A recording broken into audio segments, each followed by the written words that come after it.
Vamos ao texto bíblico esta noite, Romanos capítulo 5, verso 1.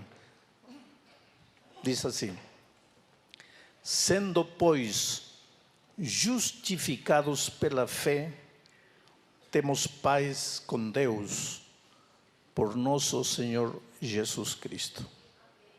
Paz.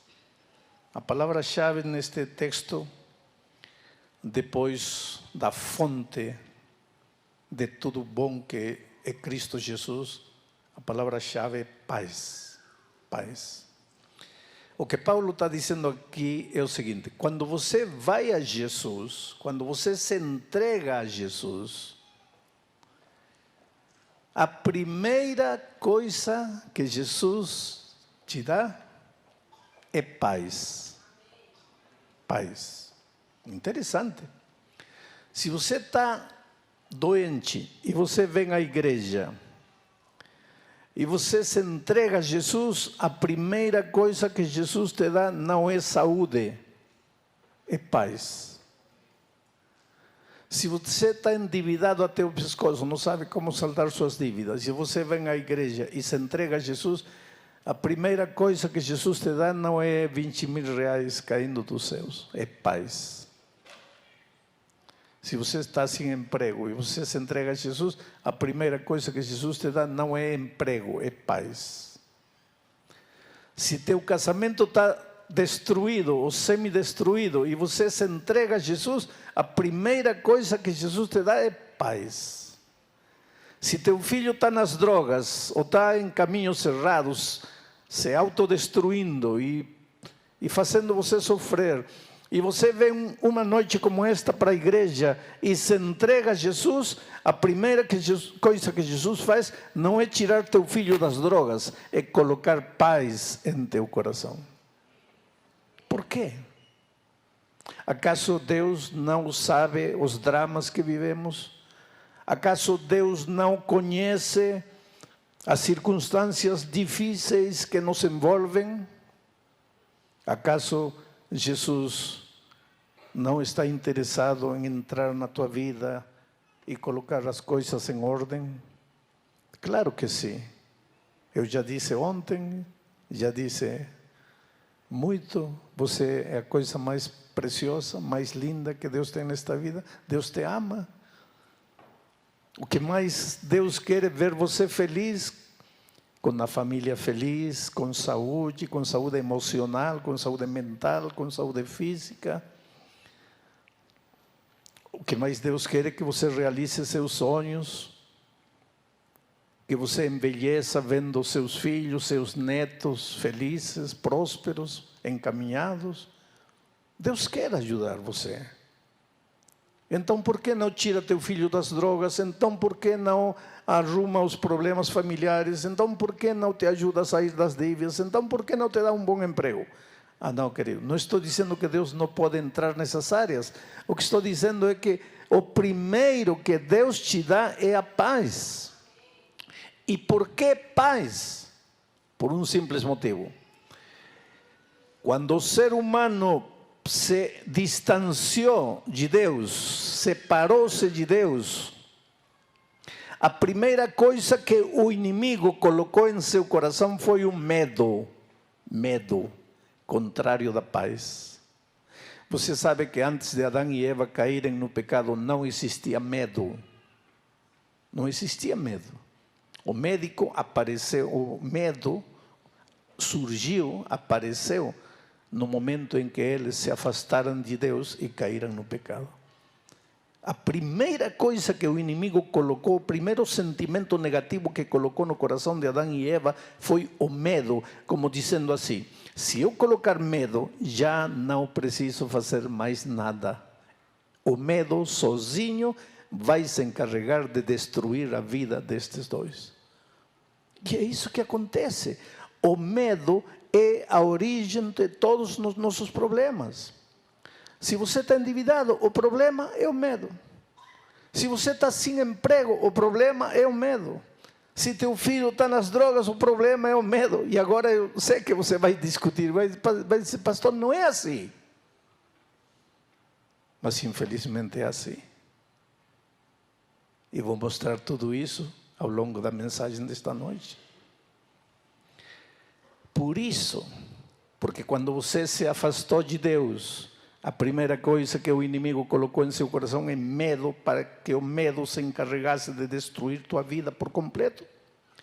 Quando você se devolve a Jesus, a primeira coisa que Jesus te dá é tirar, o que Jesus faz na tua vida é tirar o medo e colocar a paz. Porque agora com paz, as coisas, as circunstâncias vão cambiar radicalmente na tua vida. O que você não podia antes com medo, agora com paz você vai conseguir. Lembram-se da história de ontem, de Agar. A história está em Gênesis, capítulo 21. Vejam, vou ler um versículo da história de Agar. Lembram o que disse de Agar? Agar estava no deserto, desesperada, pensava, já não consigo fazer mais nada. Deixou o filho debaixo da árvore, foi lá, olhando para o lado oposto, chorando, dizendo, já não quero ver quando meu filho morrer, estou perdida, estou acabada, estou destruída. E então aparece o anjo, e veja o que o anjo diz. E ouviu, então,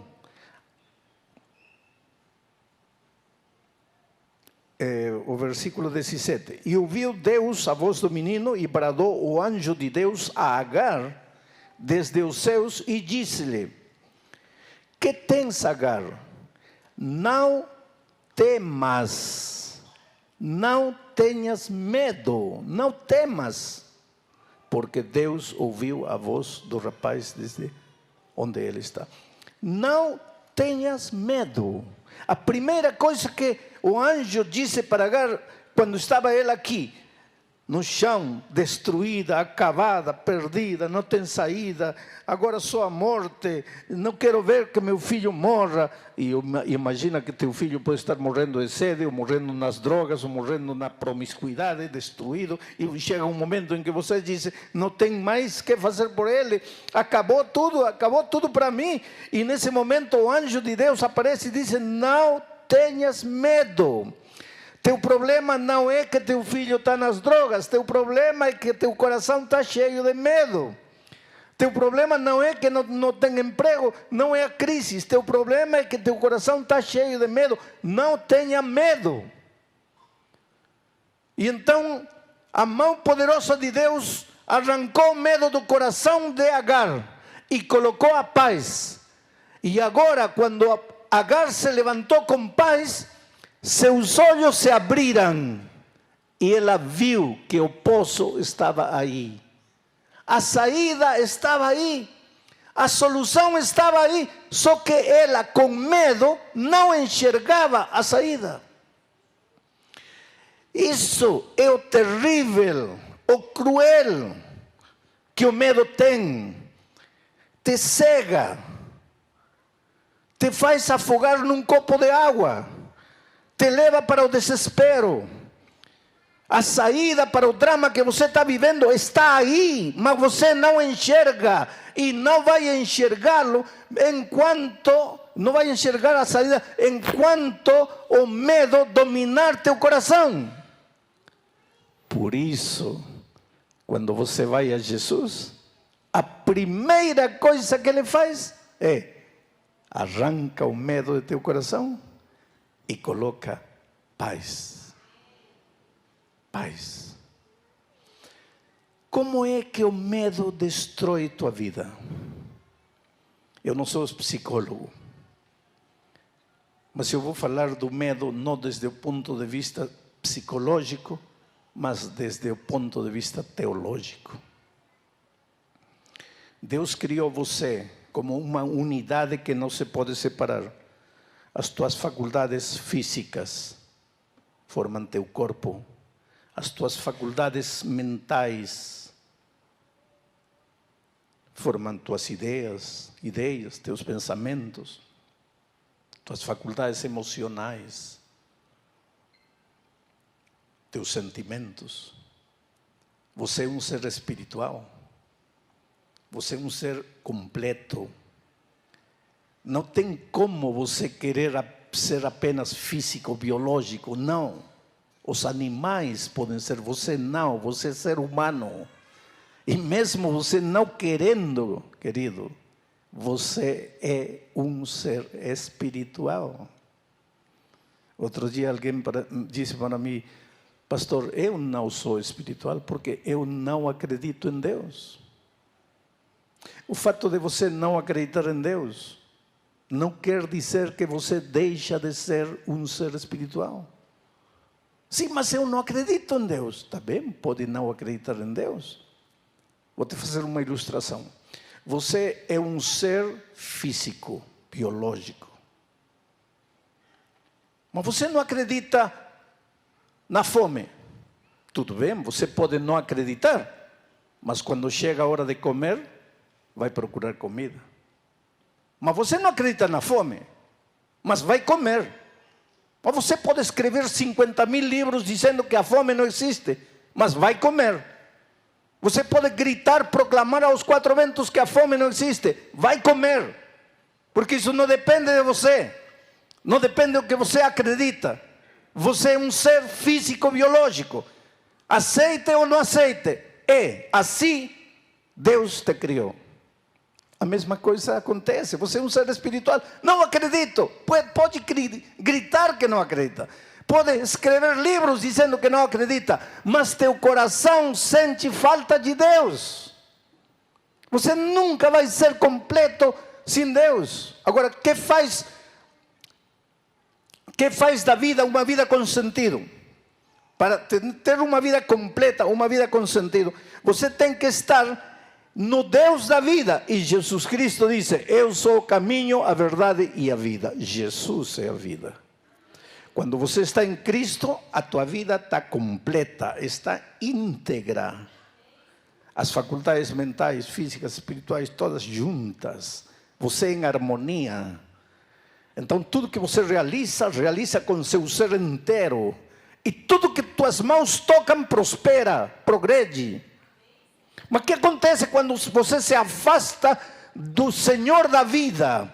Quando você se afasta de Jesus, que é a vida, você entra no território da morte. Não para de viver, mas já está no território da morte. E sabe o que acontece aqui? Se apodera do medo. Por quê? Seu coração, seu ser inteiro se desintegra, se faz pedaços.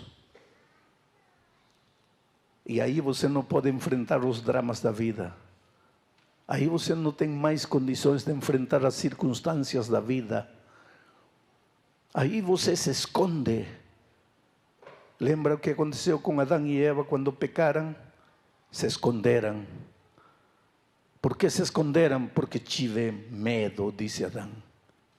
Uma das coisas que o medo faz é te fazer esconder.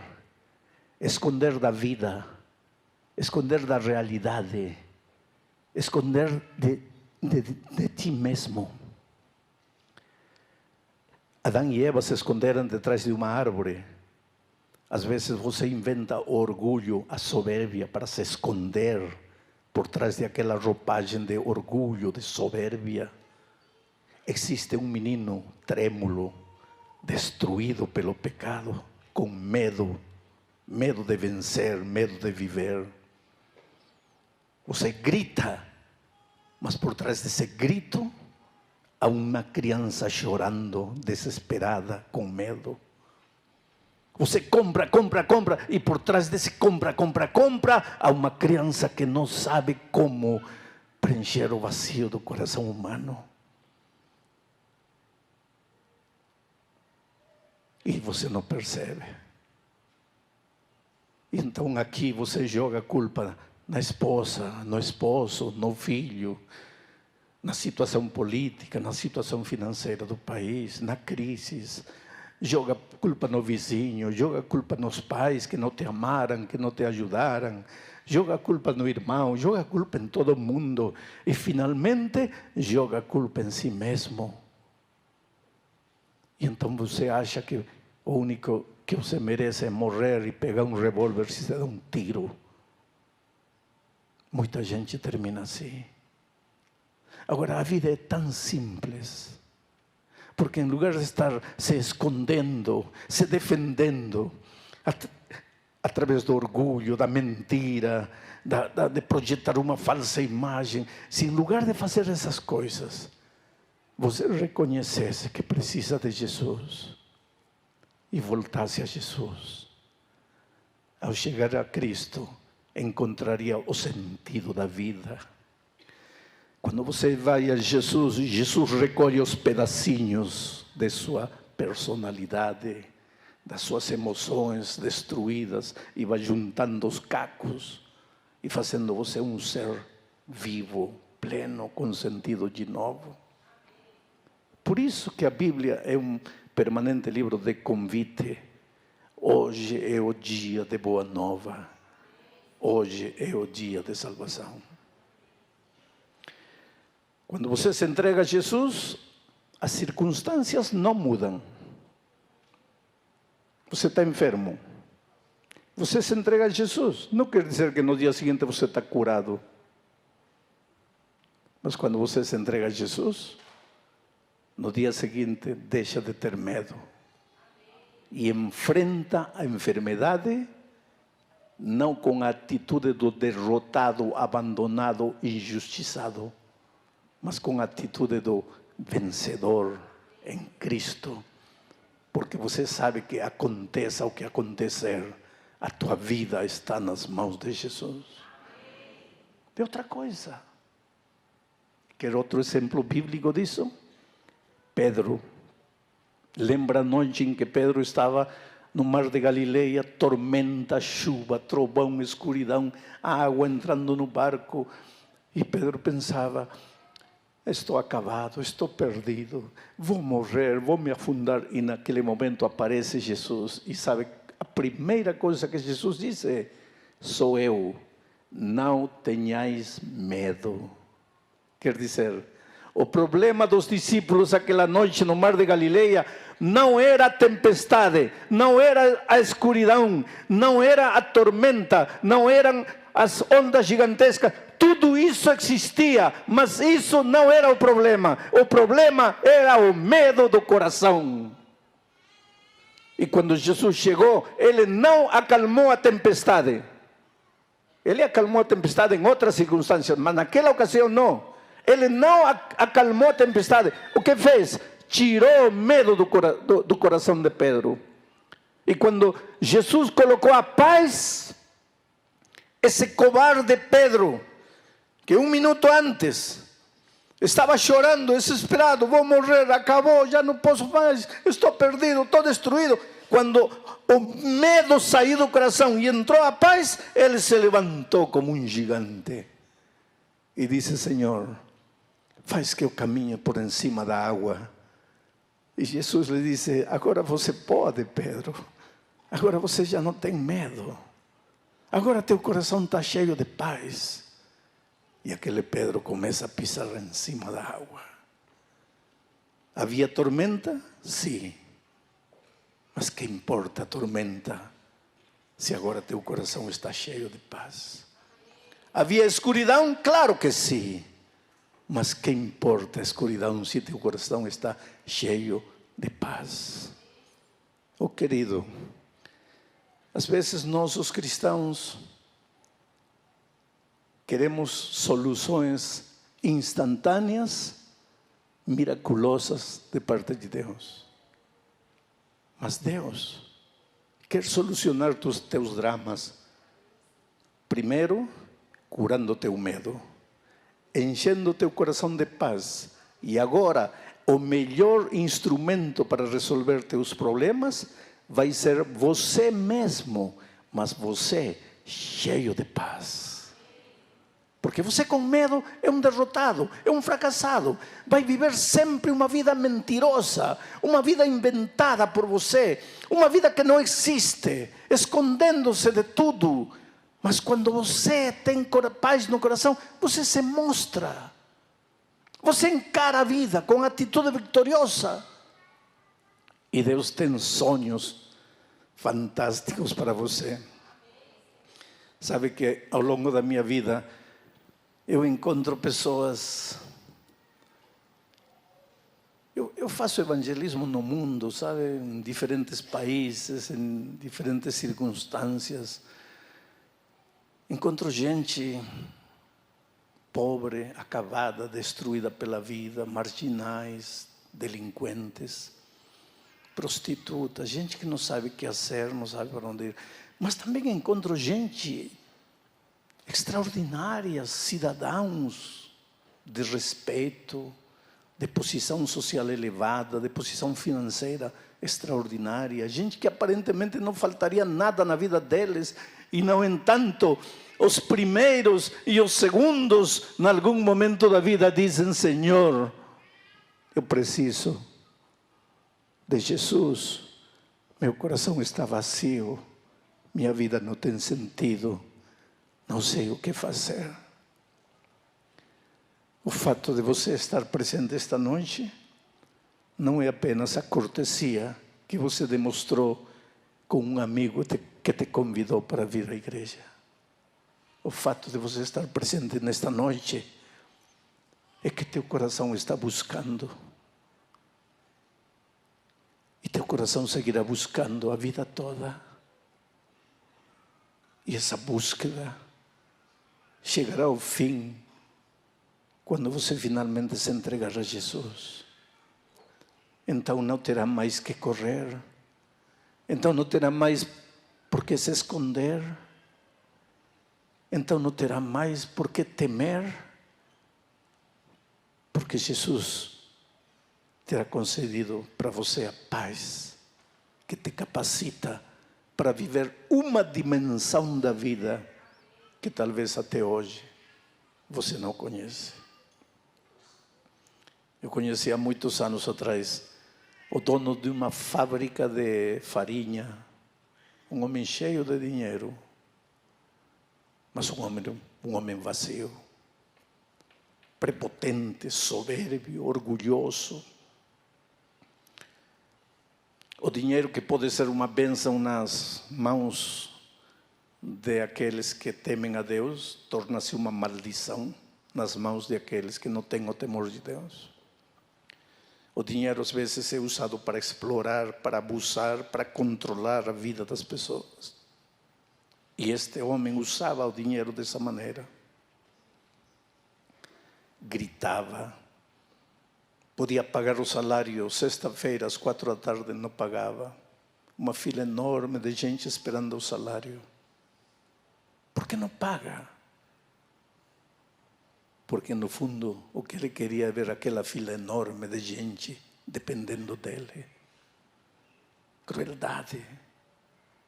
Apenas crueldade. Injustiça humana.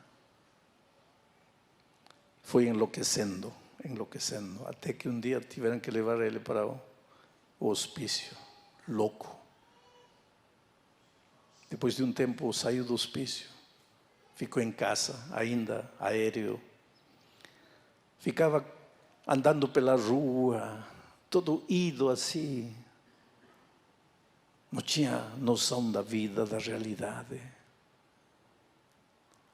Até que um dia entrou na igreja assim e recebeu a palavra de Deus em seu coração. E nunca teve tanta paz em sua vida como quando ouviu a pregação aquela noite. Quando terminou a reunião, procurou o pastor e lhe disse: quero uma Bíblia. E começou a estudar a Bíblia. Agora voltou para casa com a Bíblia na mão. Voltou para casa com a Bíblia na mão e não se afastava da Bíblia. Dormia com a Bíblia, se levantava com a Bíblia, tomava café da manhã com a Bíblia, andava com a Bíblia, na rua com a Bíblia, na casa com a Bíblia, em todo lugar com a Bíblia. E a família olhava para ela e entre eles diziam: a loucura agora lhe deu pela Bíblia. O que ninguém sabia é que o Espírito de Deus estava trabalhando nesse coração. Estava trabalhando nesse coração e de repente seus olhos começaram a se abrir. O medo fugiu, chegou a paz. E agora com paz seus olhos se abriram para a vida, e percebeu o que estive fazendo toda a minha vida, maltratando as pessoas, abusando do dinheiro que tenho, do poder que a vida me deu. Sua vida se transformou por completo. E um dia entrou ao tanque do batismo para ser batizado. E o testemunho da sua vida impressionou tanto a família, que a família toda veio para a igreja e entrou no tanque do batismo. Ontem de manhã eu preguei uma mensagem de Ageu, e eu quero ler esta noite para vocês de novo um versículo dessa história que deixei de propósito para ler esta noite. Vejam o que diz Ageu capítulo 2.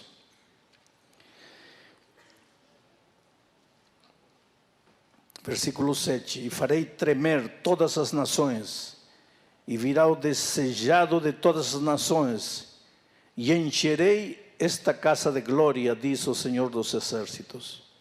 Versículo 9. A glória desta última casa será maior do que a da primeira, diz o Senhor dos Exércitos. E neste lugar que darei a paz.